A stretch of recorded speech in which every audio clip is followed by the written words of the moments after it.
김정순, 79. 허리가 굽은 채 평생을 걸레로 살아온 여자. 그녀의 손에는 늘 고무장갑의 자국이 남아 있었고 무릎엔 오랜 세월의 노동이 고여 있었습니다. 20살에 중매로 이춘식을 만났습니다. 처음에 그는 부지런한 사람이었습니다.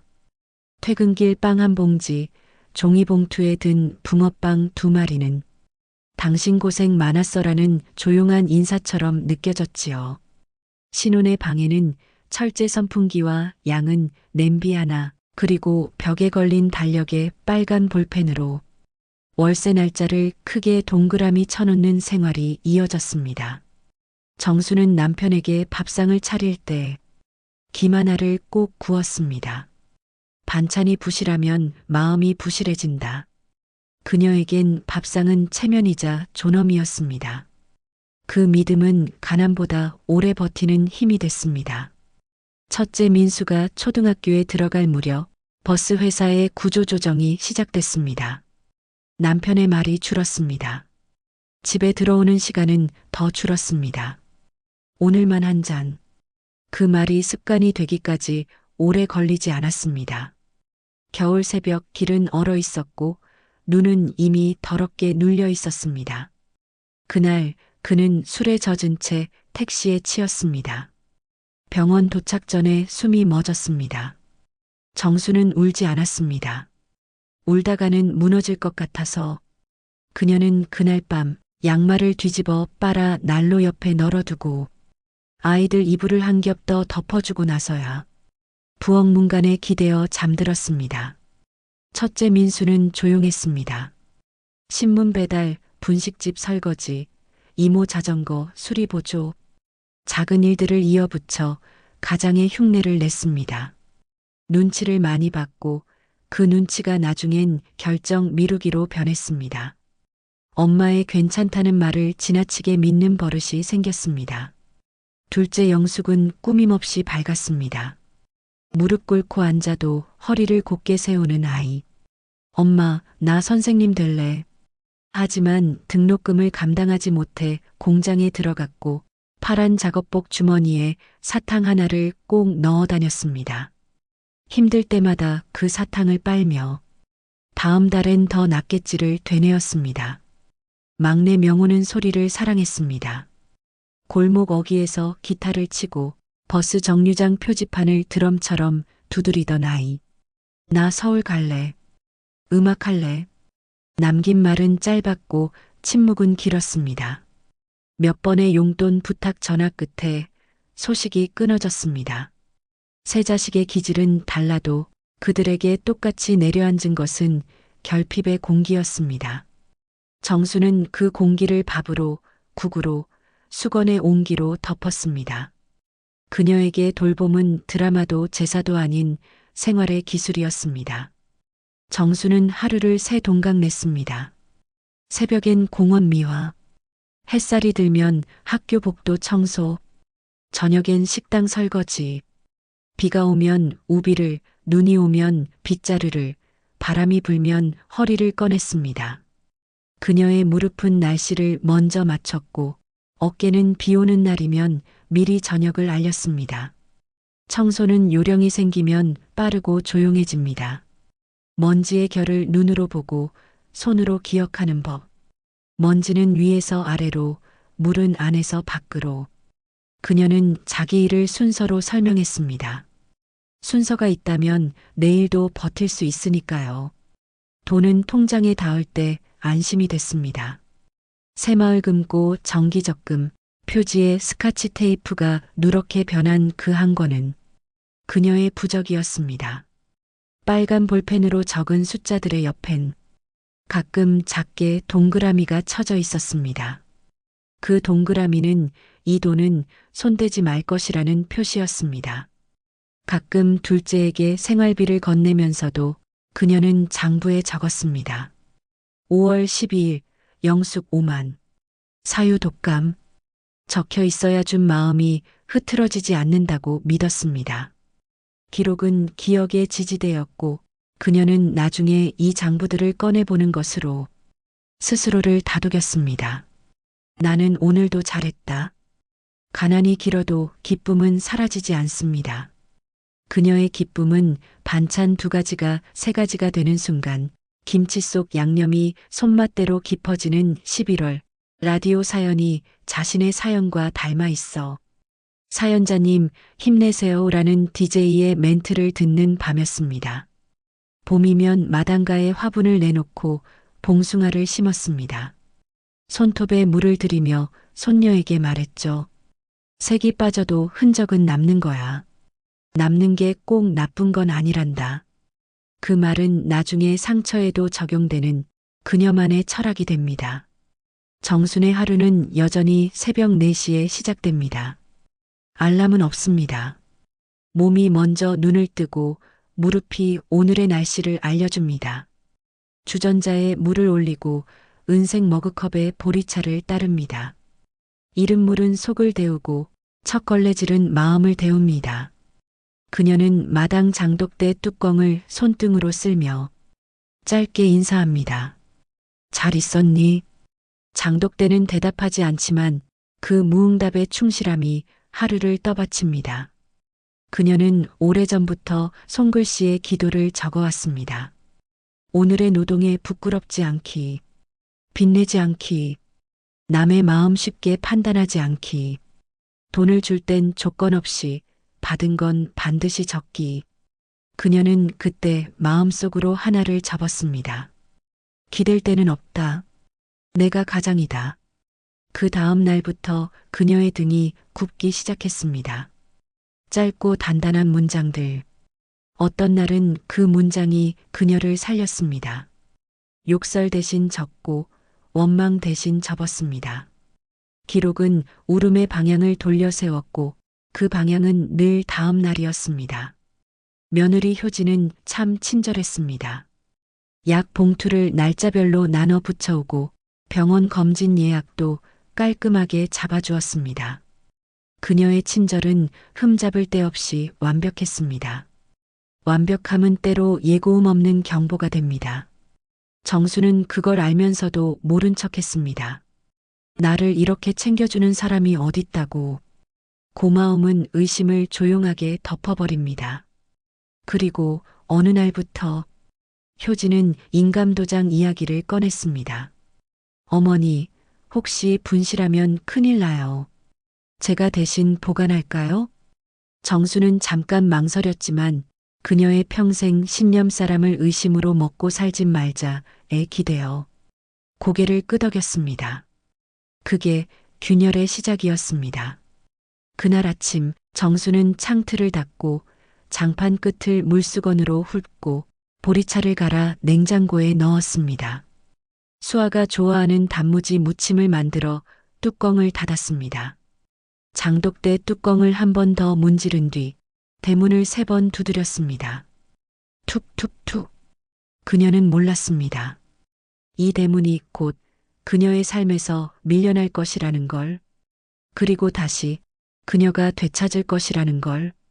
세월은 묘합니다. 같은 피라도 시간이 지나면 서로 다른 온도로 식어버리죠. 정순 할머니의 노년엔 그 온도를 뒤섞는 2사람이 있었습니다. 바로 아들 민수와 며느리 효진이었죠. 민수는 어릴 적부터 조용한 아이였습니다. 학교에서 손들고 나서는 법이 없었고 누가 억울한 일을 당해도 그냥 넘어가자는 말을 먼저 꺼냈죠. 할머니는 그런 민수를 늘 착하다고 생각했습니다. 말썽 안 피우고 욕 한마디 안 하는 놈이 어디 있냐? 민수는 나 닮았어. 참는 법을 알지. 하지만 그 참는 법이 언젠가는 무책임으로 바뀔 줄은 몰랐습니다.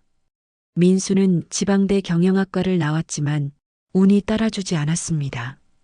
공무원 시험, 은행 취업, 보험 영업까지 20번 넘게 떨어졌습니다. 결국 35세가 되던 해 지인의 소개로 병원 행정실 관리직에 겨우 들어갔습니다. 월급은 250만 원. 그나마 계약직이라 언제 잘릴지 몰랐습니다. 그의 하루는 지쳤습니다. 퇴근 후 TV를 켜면 늘 같은 리모컨 버튼을 눌렀습니다. 뉴스 예능 다시 뉴스. 그리고 자막 밑으로 흘러나오는 부동산 시세를 한참 바라보곤 했죠. 서울 아파트 평균가 10억. 그 숫자가 그에겐 다른 세계의 언어처럼 느껴졌습니다. 그럴 때마다 민수의 머릿속엔 한 가지 생각이 맴돌았습니다. 엄마 집이 그래도 6억은 하겠지. 그걸 잘 관리하면 노후엔 괜찮을 텐데. 그는 자신도 모르게 어머니의 집을 자신의 미래로 생각하기 시작했습니다. 그건 악의가 아닌 습관 같은 기대였습니다. 그러나 기대는 언제나 누군가에게 절망의 시작이 됩니다. 효진은 병원 행정직으로 일했습니다. 단정한 단발머리, 얇은 뿔테 안경, 환자 앞에서는 언제나 웃는 얼굴로 인사했습니다. 안녕하세요, 보호자님. 접수 도와드릴게요. 그녀의 목소리는 늘 온도 23도 같았습니다. 너무 따뜻하지도 너무 차갑지도 않은 중간 온도의 예의. 사람들은 그녀를 믿음직하다고 말했습니다. 서류, 계약, 행정 절차 모든 게 깔끔했습니다. 그녀는 감정을 숨기는 법을 알고 타인의 마음을 정확히 계산하는 능력이 있었습니다. 민수를 처음 만났을 때도 그랬습니다. 민수 씨, 참 성실하네요. 그녀의 말은 칭찬 같지만 평가에 가까웠습니다. 민수는 그 평가를 사랑으로 착각했습니다. 결혼 후 효진은 민수의 집안을 빠르게 장악했습니다. 시댁 제사 음식, 병원 예약, 공과금 납부까지 모든 걸 제가 할게요라고 말했죠. 그녀의 손은 빠르고 계산은 더 빨랐습니다. 정순 할머니에게는 천사 같았고 이웃들에게는 요즘 세상에도 저런 며느리가 있냐는 칭찬의 대상이었습니다. 하지만 효진은 모든 것을 관리하며 안심을 얻는 사람이었습니다. 그녀에게 통제는 사랑의 또 다른 이름이었죠. 결혼 후 5년 민수 부부는 아이를 낳았습니다. 딸수아. 정순 할머니는 손녀의 작은 손을 잡으며 말했습니다. 이 손은 따뜻하네. 네 엄마 손은 늘 차서. 그때 효진은 살짝 웃었지만 그 웃음에는 조용한 경계가 섞여 있었습니다. 그녀는 속으로 생각했습니다. 시어머니는 결국 내 시간과 내 돈을 갉아먹을 사람이다. 그래서 효진은 일찌감치 선 긋는 법을 배웠습니다. 돈은 따로, 마음은 가볍게. 효도는 보여주는 만큼만. 일요일 저녁 셋은 자주 시어머니 집에서 밥을 먹었습니다.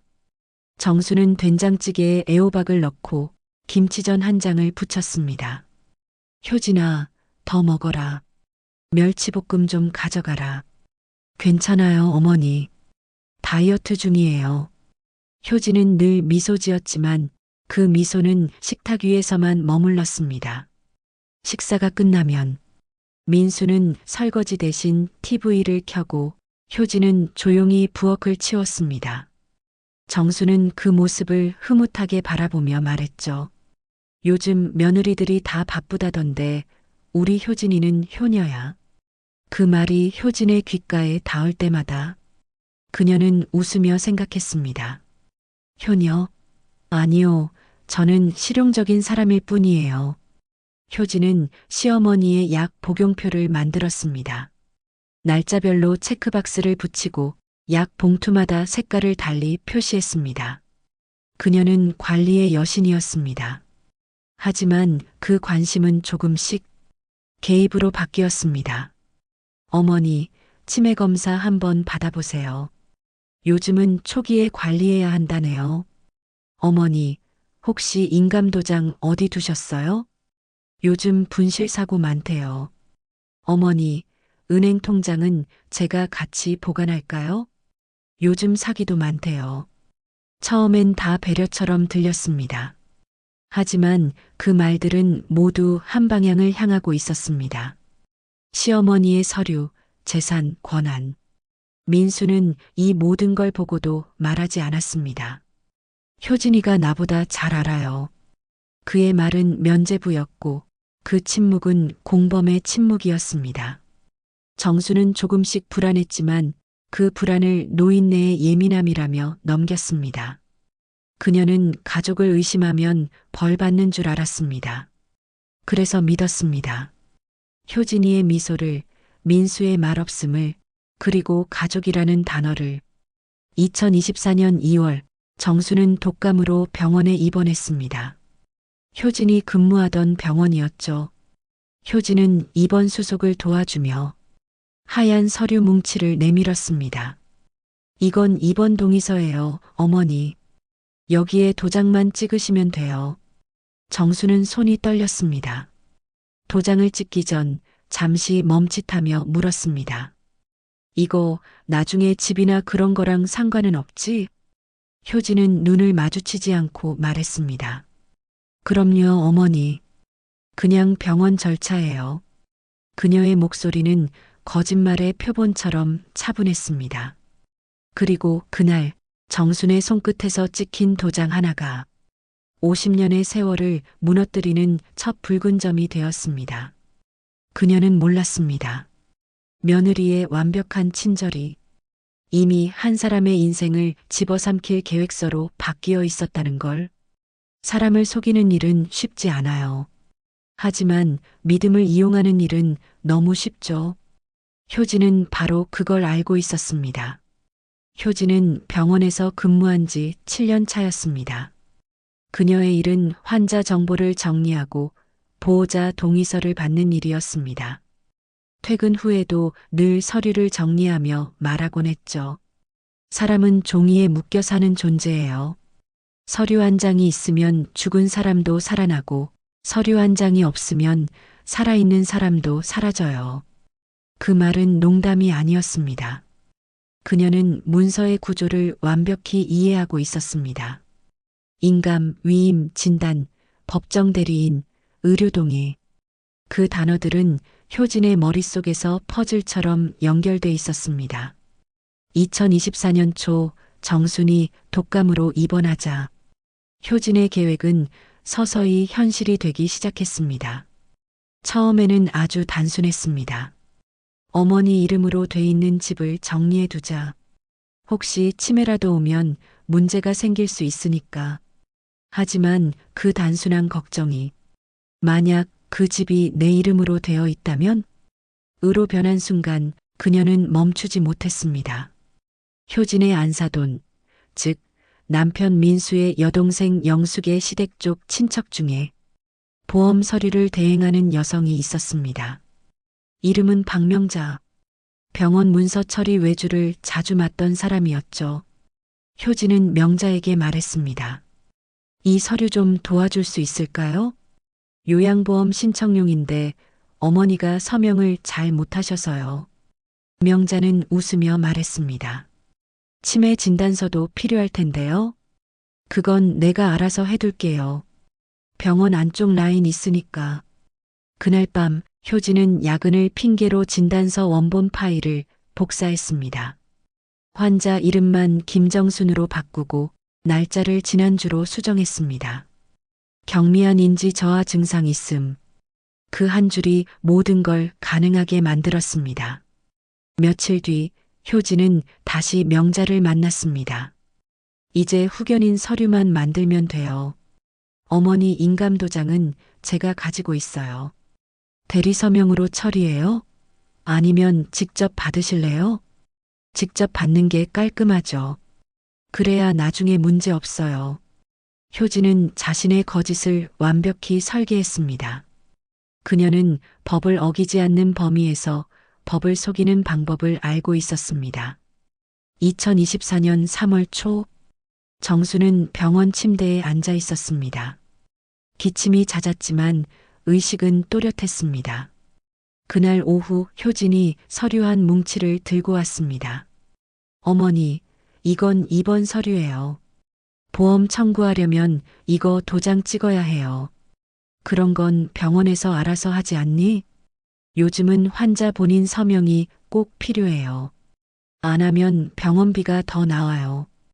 효진의 목소리는 부드러웠고 정수는 믿음의 습관으로 도장을 찍었습니다.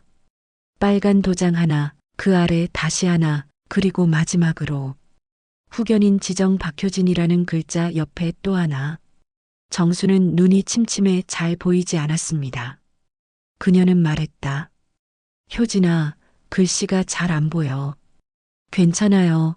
제가 읽어드릴게요.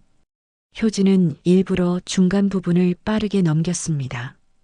여기 보호자 서명이에요. 그녀의 손은 흔들림이 없었습니다.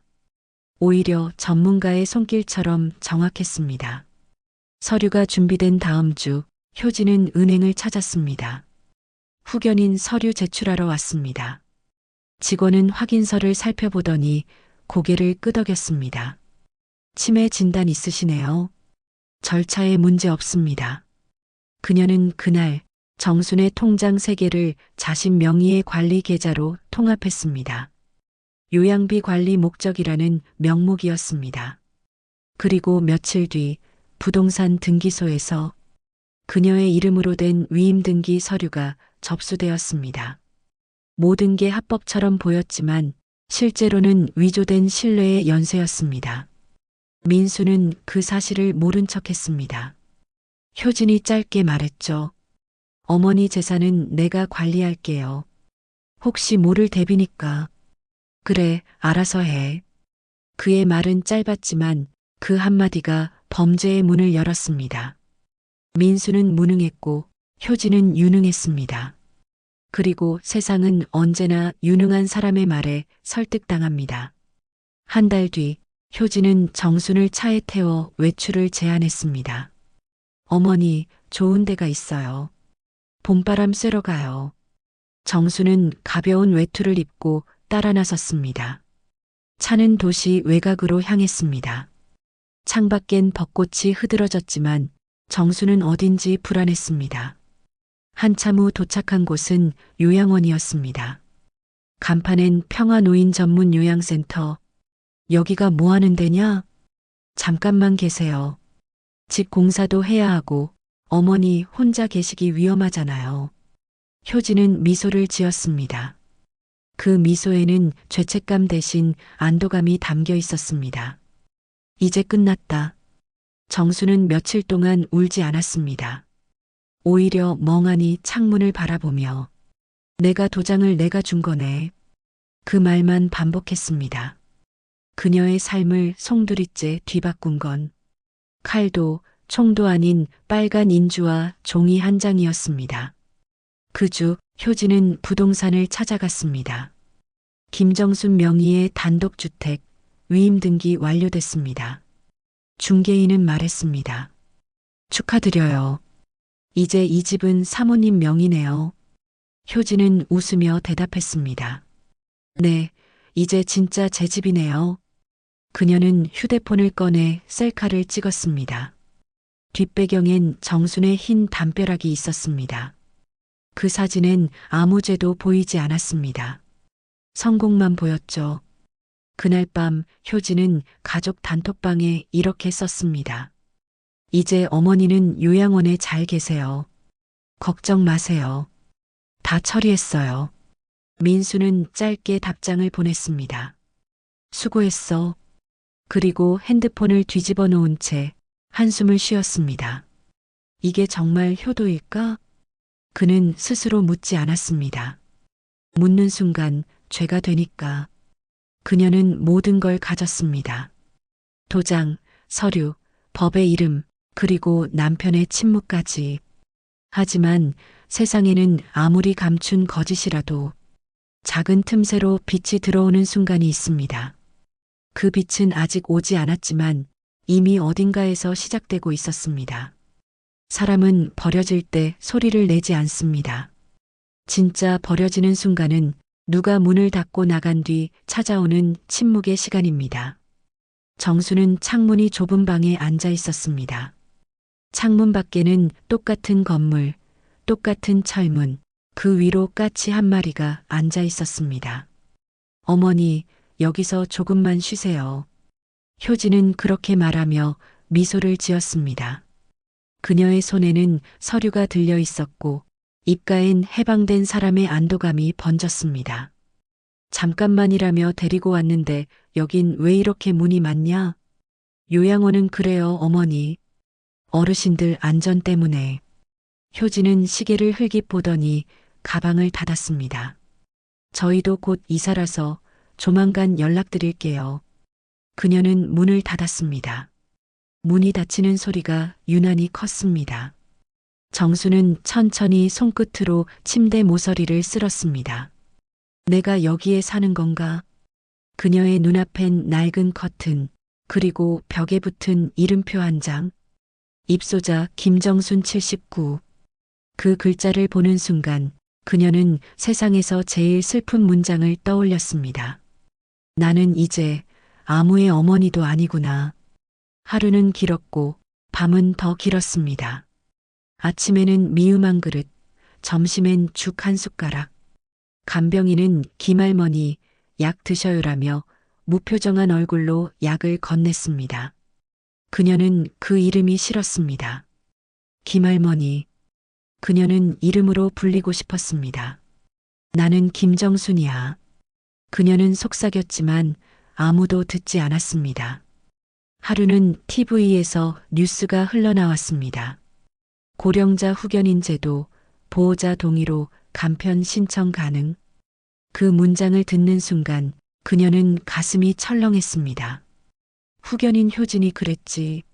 머릿속이 어지러웠습니다. 내가 언제 그런 걸 맡겼지?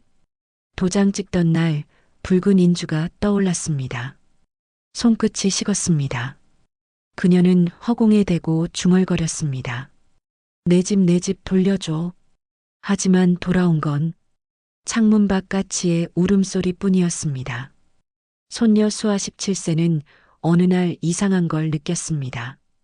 엄마가 갑자기 할머니 요양원에 가셨다고 말했을 때 너무 당연한 듯 말했기 때문입니다. 엄마, 할머니 언제 요양원 가셨어? 몸이 좀 안 좋으셔서 며칠만 계실 거야. 그런데 왜 주소를 안 알려줘? 너는 공부나 해. 그만 물어봐. 그날 밤 수아는 엄마의 서랍을 열어봤습니다. 안에는 도장 케이스, 봉투, 인감증명서, 복사본이 들어 있었습니다. 봉투 위엔 붉은 글씨로 써 있었습니다. 위임 등기 완료. 법무사 박명자. 수아는 알 수 없는 불안을 느꼈습니다. 그녀는 휴대폰을 들고 엄마가 일하는 병원으로 향했습니다. 수아는 복도 한쪽 의자에 앉아 있었습니다. 엄마 효진이 사무실 안에서 누군가와 통화 중이었습니다. 진단서는 내가 처리했어요. 원장님 도장도 복사해서 넣었어요. 이제 후견인 서류만 제출하면 끝이에요. 그녀는 숨을 멈췄습니다. 엄마의 목소리였습니다. 효진은 잠시 웃으며 말했습니다. 어머니는 모르세요. 그냥 보험 서류인 줄 아세요. 수아의 손은 떨렸습니다. 눈앞이 하얘졌습니다. 그녀는 휴대폰을 꺼내 녹화 버튼을 눌렀습니다. 카메라 화면에는 유리문 너머로 엄마의 옆모습이 비쳤습니다. 차분하고 냉정하고 낯설었습니다. 가족의 진실이 무너지는 순간은 항상 이렇게 조용합니다. 고함도 울음도 없습니다. 대신 눈물이 안 나는 고요가 있습니다. 수아는 집으로 돌아와 휴대폰 속 영상을 반복해서 봤습니다. 엄마의 목소리, 진단서, 그리고 후견인이라는 단어. 그녀는 작은 공책을 꺼내 할머니, 후견인, 진단서, 도장. 이 네 단어를 적었습니다. 그리고 눈을 감았습니다. 할머니가 말하던 도장 그게 이거였어. 그녀는 결심했습니다. 이 영상을 아빠에게 보여주자. 민수는 퇴근 후 소파에 앉아 있었습니다. 수아가 다가와 말했습니다. 아빠, 이거 좀 봐요. 그녀가 보여준 영상 속에서 효진의 목소리가 흘러나왔습니다. 진단서는 내가 처리했어요. 어머니는 모르세요. 민수의 손이 굳었습니다. 그는 천천히 고개를 들었습니다. 이게 진짜냐? 아빠 엄마가 할머니 집을 자기 이름으로 바꿨어요. 무슨 그런 말 함부로 하지 마. 하지만 민수의 눈빛엔 이미 믿음의 균열이 생기고 있었습니다. 그는 서류함을 열었습니다. 거기엔 낯선 서류 봉투가 있었습니다.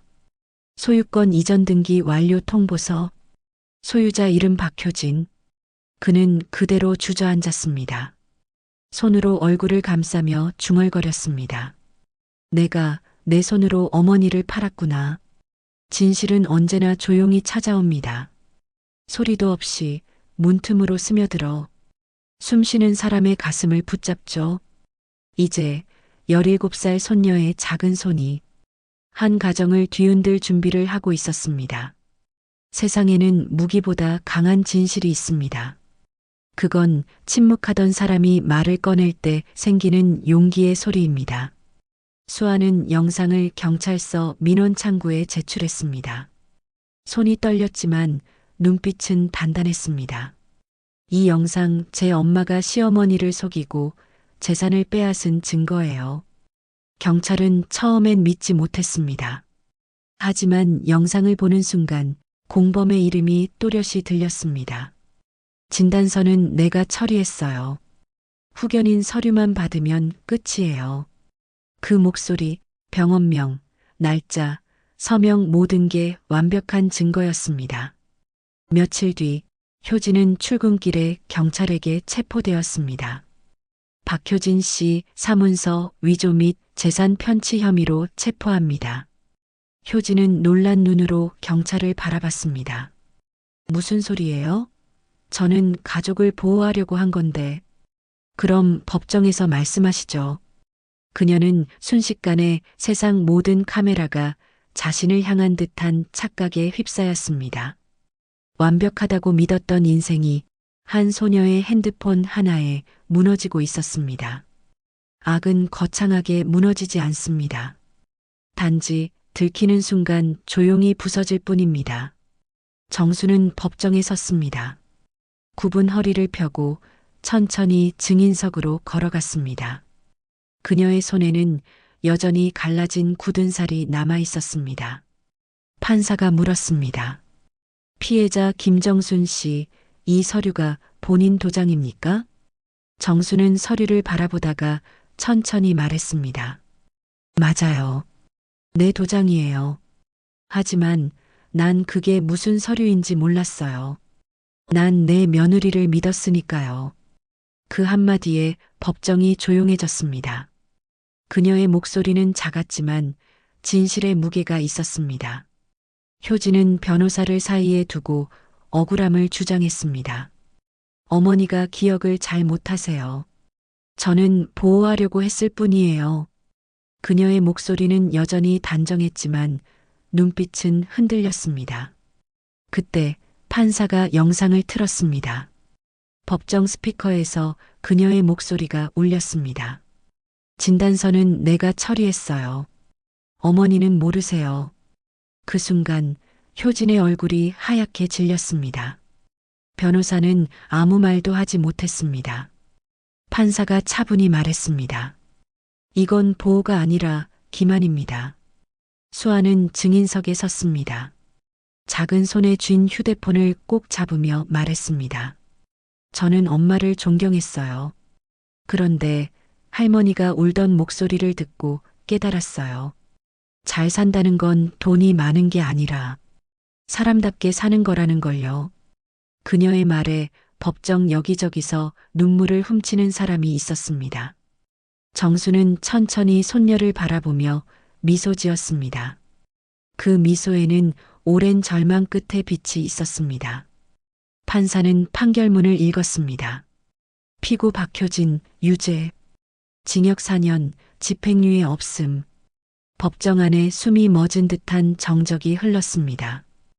효진은 무너져 내렸습니다. 그녀의 눈에서 처음으로 진짜 눈물이 흘렀습니다.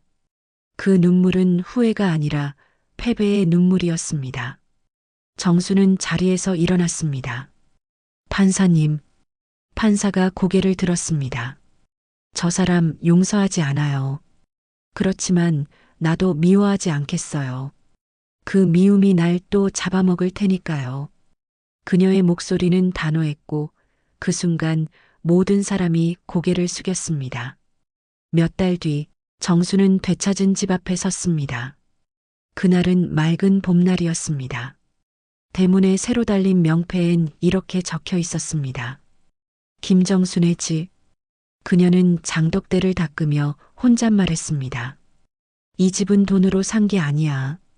평생의 땀으로 그리고 진실로 되찾은 거야.